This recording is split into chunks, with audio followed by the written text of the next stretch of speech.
Hello everyone, and welcome back to Ironfell, an urban dark fantasy take on the wonderful Ironsworn RPG by Sean Tompkin. On the last episode, we finally arrived in the village of Thornstead to help them solve their food shortage problem. After encountering some bigotry for being a mutant, we did a little investigating and discovered that the lands surrounding Thornstead and Thornstead itself was having its fertility siphoned away to another area of the world, or of this city, that was inhabited by spirits, and those spirits were draining this energy. And so we went to negotiate with the spirits because we knew where the energy was being taken, but we found this witch, this fey witch creature who is still fertile despite being connected to that land that is draining the world around it. So our current assumption is that she is responsible for this. Is she really? Who knows? But we are fighting, and unfortunately, we failed to take the initiative. First of all, she is a dangerous enemy. She would be formidable, but I have an iron blade, and iron, classically, is a weakness of Fae. So first thing we need to do is roll on the combat action table. What does this witch do? Create an opportunity. Okay, so we are going to have to roll to face danger as the witch lunges for its staff. And we need to try and grab the staff, which is going to be a roll of agility or precision. So edge, which we're not good at, that's a +1. Okay, that's a weak hit. So on a weak hit, you succeed but face a troublesome cost. I'm going to say that we just don't retain the initiative. So I am going to roll to clash, which is basically the attack roll, but for when your opponent is in control. So we are in close quarters. I will roll with iron, but I am at a -1 because I got a weak hit. That's not an option for a weak hit on face danger, but I think it's fair.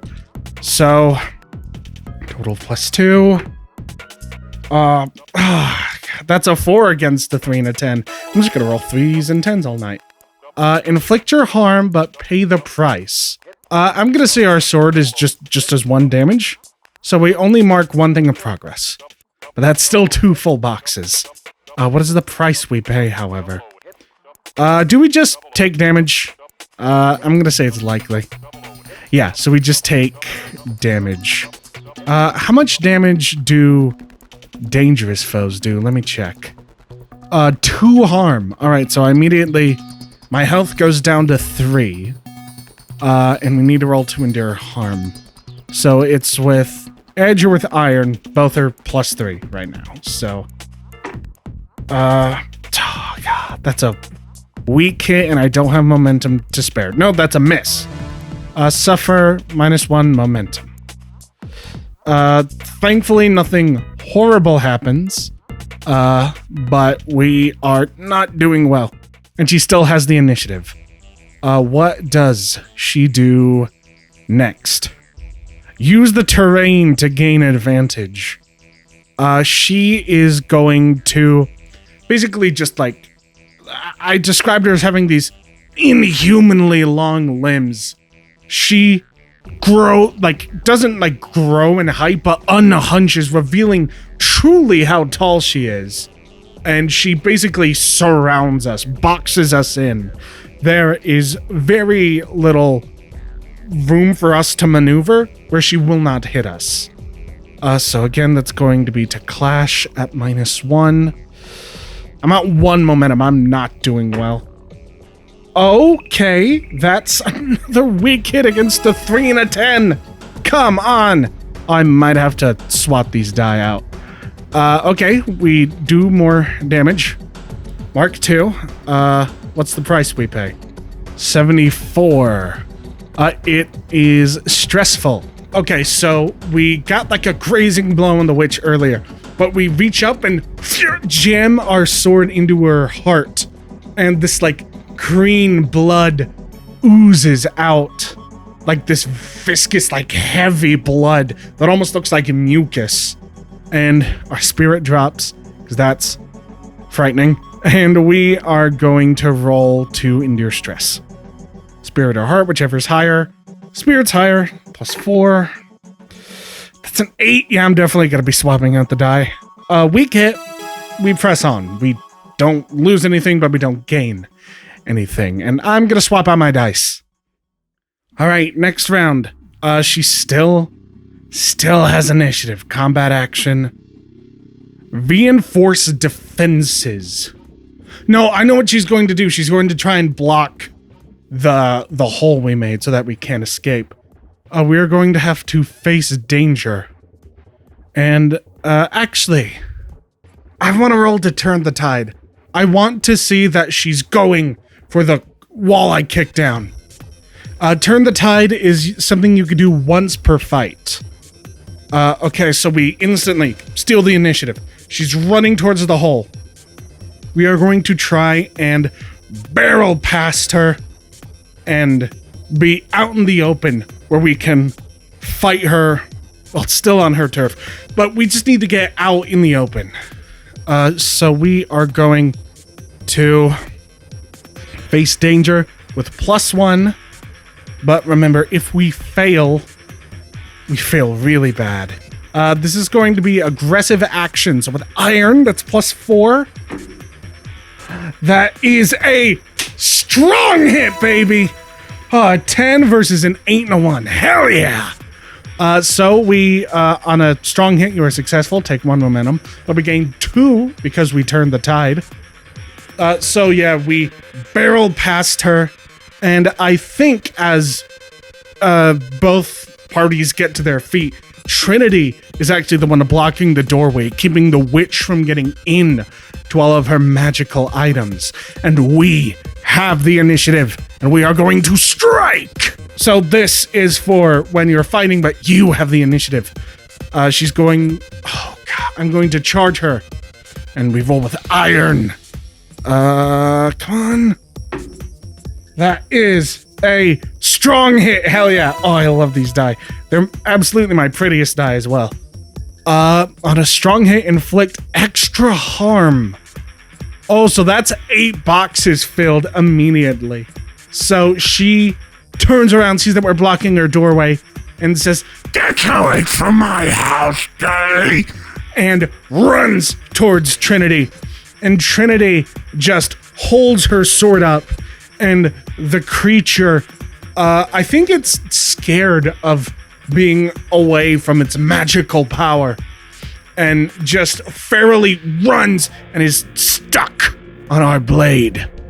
And Trinity looks up at this thing, and she says, "I do not wish to do you further harm, witch.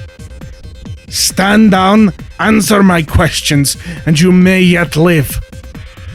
And we are going to roll to end the fight. This is another progress move, so it's 2d10. And we want them to be lower than our progress. So that's an 8. Come on. That's a 10 and a 9! You have got to be kidding me. You have lost this fight. Pay the price. Ooh. A new danger or foe is revealed. I think as we have the creature on the end of our sword, it looks up at us and says, "Human, I have no need to trust you. I need only trust in the spirits." And as she says this, she shudders, pries herself free of Trinity's blade, and falls backward. And Trinity thinks that the creature is dead. But then the creature rises, its eyes glowing and smoking green. And this creature I'm going to clear all our progress, is now formidable, as it now fights with the power of a spirit. And upon seeing this, Trinity looks up and is going to try and flee. We need to get the hell out of here. We are going to face danger to try and flee. It's probably gonna have to be with edge. Vlad is not a fast horse, unfortunately, but we do what we gotta do. So +1. Oh, that's a 7 against an 8 and a 10. We absolutely failed that roll. How do we pay the price? Another new danger or foe was revealed. I think at this, as we turn and try to hop atop Vlad, vines sprout up like tree roots, like sprout up sharply, like form a circle that Vlad can't leave or jump around. Vlad is winning, very much like frightened, and Trinity jumps down, slides down the tree roots, and the witch's hand comes down and pins Trinity to the ground. What is the spirit's disposition? Hostile. So when the witch speaks, it is not its original voice. Why have you come here, human? This is not your home. You barge in on the Magus's private estate and disturb her. And for what? Trinity coughs a little bit at the pressure. She harms our people. They are starving. They have not eaten in many days because of her magics. Because of spirits. Evil, greedy things to the north of here. And if I do not stop them, soon they will have your land as well.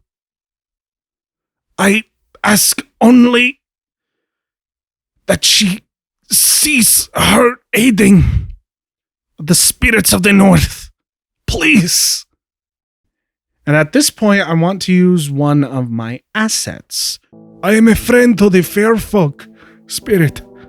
I knew one once when I was a child. A giant. A towering man in the name of Choni. She actually smiles as she thinks of Choni, the old giant that she used to know. When I was young, alone on my father's farm, he walked up to me, a little human girl, and asked for my help. He was kind and he was gentle, but he is spat on by his other giants. I know that you do not trust humanity, but you should look to yourselves to find where the real danger lies, my friend. Please, trust me. And now, we get to compel with +1, and we take +1 momentum on a hit. So this is going to be heart +1, so +3. I'm going to roll my dice one at a time. First, the action die. That's a 7. That's a 3. It's at least a weak hit. And that's a 5. That's a strong hit. Okay.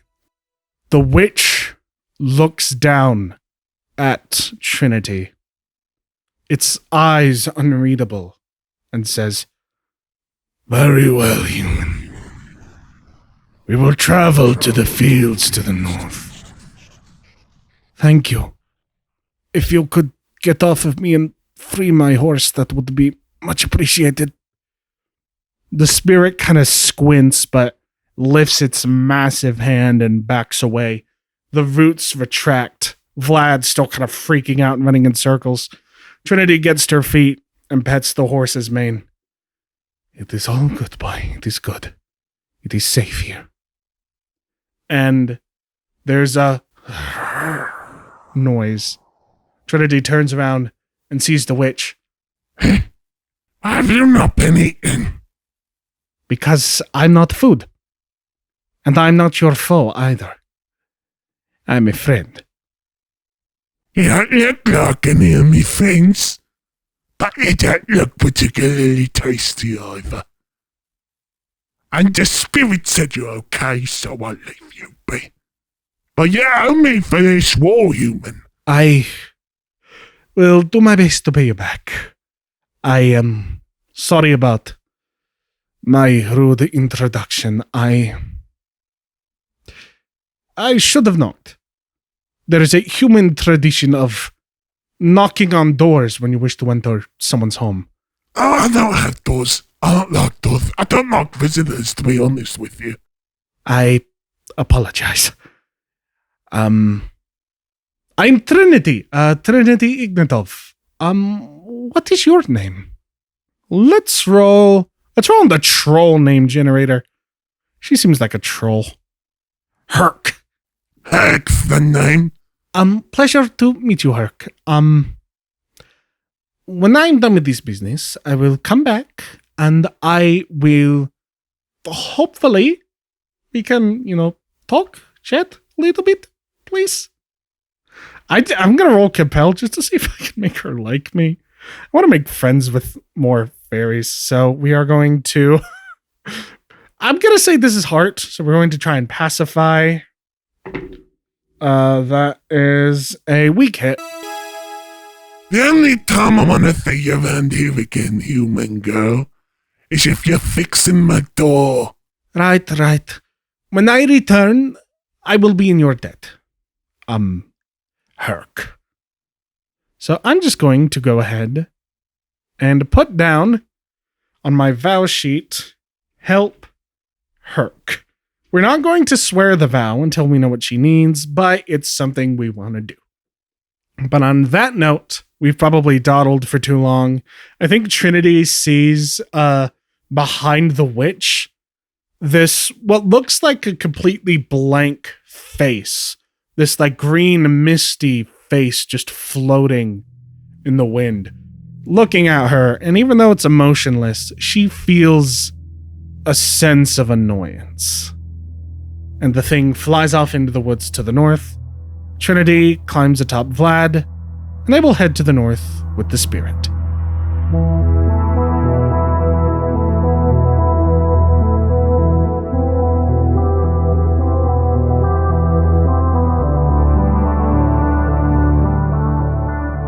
I kinda want to mark progress, because we do have a spirit's help.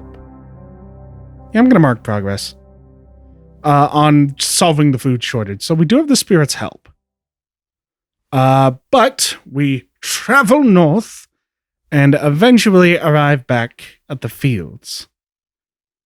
And Trinity looks around, looks at the green floating mask and says, all right, so, what do we do? How may I be of assistance?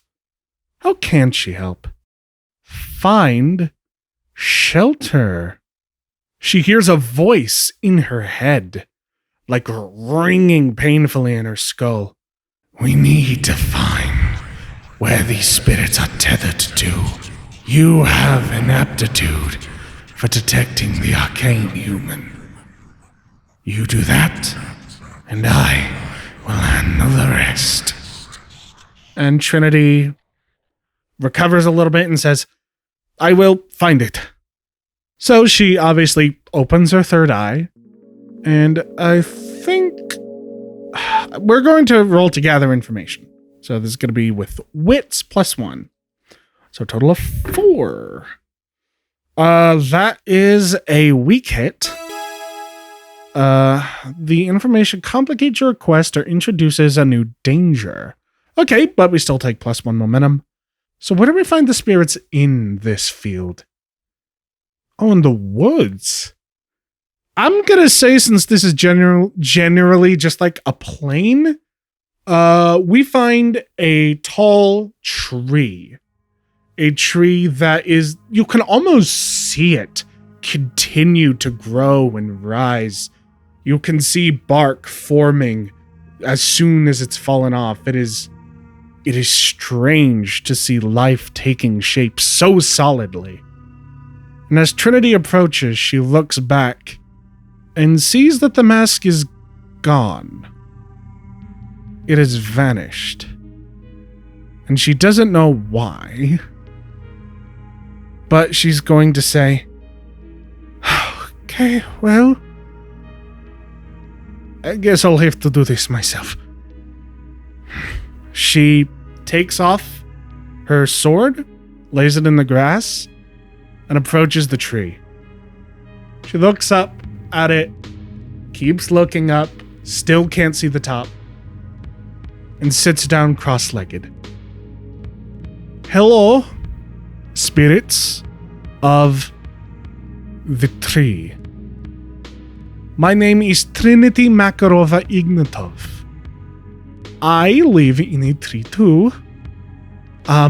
Quite far from here. I have discovered recently that, unfortunately, due to, you trying to keep the land fertile, you have inconvenienced one of our towns. We have lost our food. They have been unable to grow anything, and I fear that if this continues much longer, they will not see the end of the month. I know that our people have had much ill will towards each other, and I know that us humans have been rash. We saw you as invaders when you were just as scared and as lost in this new world as we were, but we can make amends. The survival of our people need not come at the expense of the other. And I see that you live in excess. So I ask that you please return to the people of Thornstead and to all the surrounding land. I ask that you return to them what is theirs. And we are going to roll to fulfill our vow. We need to roll less than an 8 on one of these dice. And again, momentum is ignored, but we wouldn't have enough momentum to fix a failure anyway. So here we go. One die at a time. Nah, Hogwild. It's a weak hit, but it's something. Okay. That's an 8 versus a 4 and a 9 for anyone who's wondering. On a weak hit, there is more to be done, or you realize the truth of your quest. First, we can mark experience. We gain 1 experience on a dangerous quest.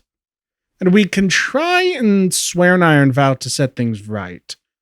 I think, as we sit there, and as we look up at the tree, we look back down, and it's a mirror image, as though we are sitting in a pool of water. The ground is the sky, with the tree going downward into it. Trinity looks around, feels like she's floating, but there's solid ground under her. She stands up, looks around, and looks down. And she sees the tree. She sees its bottom, and she sees all sorts of strange, beautiful creatures. These gorgeous, what her father would call monsters, but she would just call animals, frolicking. And she sees that the spirits of this tree simply wanted to replicate their home. These spirits are basically animals, and they were scared, and they craved something familiar to their old lives. And Trinity looks up at the top of the tree and says, You are lost.